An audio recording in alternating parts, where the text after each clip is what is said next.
Hi everyone, welcome back. Today I'll be doing hashtag Friday Reads for April 19th. And for those of you who don't know what that is, just check down below in the description box and it explains everything for you. And I also have the links to Bunny Cates' channel. This weekend I'm in the middle of about 4 different books. The first one I don't have a physical copy of because I'm reading it on a website called pulsit.com and it's through Simon & Schuster.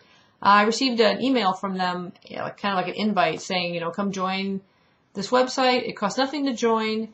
And you can literally read books for free online, whichever book they happen to be their selection for that month or that week or whatever. You're allowed to go on there and read it, and you could rate it and share it and heart it and do all sorts of things on it. And of course, it's Simon & Schuster Publications. And in some cases, they just have an excerpt of the book, and in some cases, they have the entire book to read. Now, this is the first book I've read on this website, and I'm about 65% through. And it is originally called Level 2 by Lenore Applehans, and the publishers decided that that title is a bit confusing with the 2 on it, the number 2. It makes it seem almost like it's the second book in a series. So they've decided to change it to The Memory of After, and the series is called The Memory Chronicles. And I will try to insert the cover, the original cover and the new cover right about here.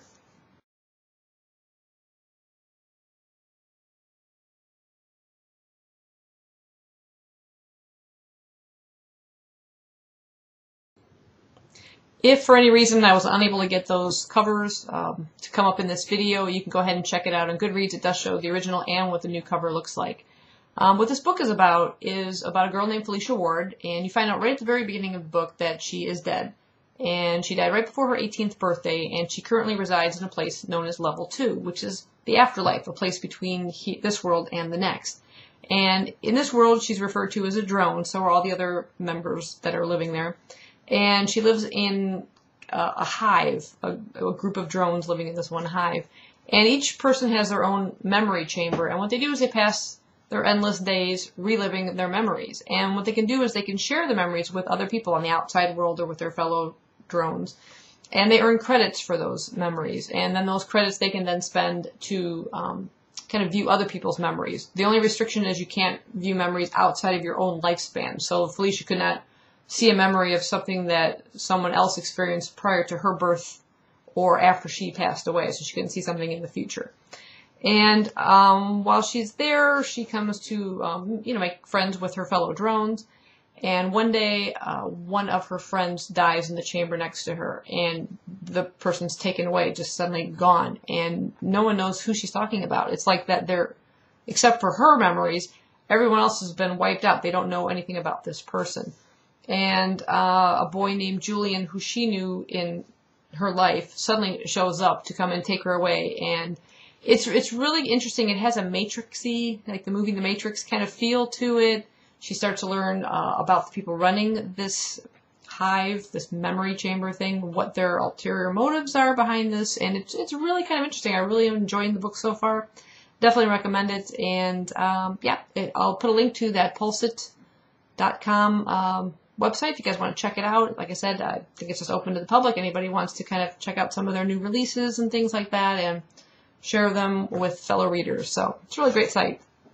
The other book I'm reading, as I mentioned in my last Friday Reads, I believe, is Fear by Michael Grant. That's the 5th book, or second to last book in the Gone series. And I'm about there, page 331. It is amazing. I'm really, really enjoying this one, so I should be finishing this one up this weekend. In addition to those 2 books, I am reading Torment. That's the 2nd book in the Fallen Quartet, I think it's referred to, by Lauren Kate. I finished Fallen not too long ago, and I really enjoyed it. It's a slower-paced book about a girl named Luce Price, and she's sent to this boarding school because of sort of something that happened to her in a past, suspicious death, and she's sort of under suspicion of that death. What happens to her is she keeps seeing these shadows, and whenever these shadows appear, something bad happens, and she doesn't quite know what they're all about. And while she's at this particular school, she meets this boy named Daniel, who's kind of mysterious. She's very drawn to him. She feels like she's known him from the past, and he has some sort of secret, which she uncovers, and we learn in that first book. And it was really, like I said, really good. The first part of it's slow, and then it definitely picks up, and you can almost tell what the secret is if you kind of think about the title. And I'm really enjoying it. So I kind of just wanted to dive into the second book since I had it already. Again, I really like these covers. I know it's a girl in a dress, whatever, but I like the mysteriousness of it. It's kind of like a grayish sea, fog-shrouded. Yeah, it's kind of creepy looking. And I was just thinking, what a weird kind of combination of titles, Fear and Torment. Makes for a really happy weekend.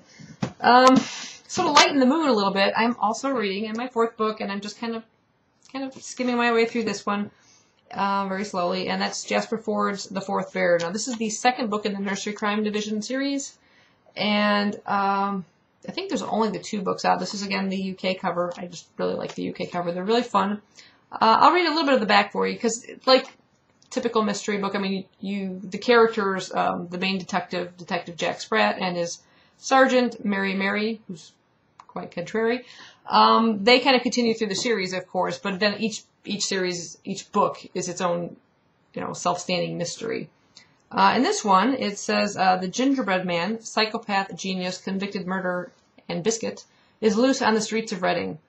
But it isn't Jack Spratt's case. Enforced non-involvement looks to be frustrating until a chance encounter at the oddly familiar Deja Vu Club leads them into the hunt of missing journalist Henrietta Goldie Hatchett, star reporter for the Daily Toad. The last witness to see her alive were the 3 bears, comfortably living a life of rural solitude in Anderson's Wood. But all's not what it seems. Are the unexplained explosions around the world related to a missing nuclear scientist? How dangerous can cucumber growing be? And most important of all, how could the bears' porridge be at such disparate temperatures when they were poured at the same time? And as you can tell by that description, it is very quirky and goofy and typical Jasper Fford humor. I'm really enjoying it. I love the characters. The Gingerbread Man, everyone is like terrified of this guy. He's like 7 feet something or other and can rip a person apart with his bare biscuit hands. So, yeah, really fun, enjoying it, and I'm about 85 pages into that one. So that's everything I'll be reading this weekend, and thanks for watching. Hope you guys have a great weekend. Bye-bye.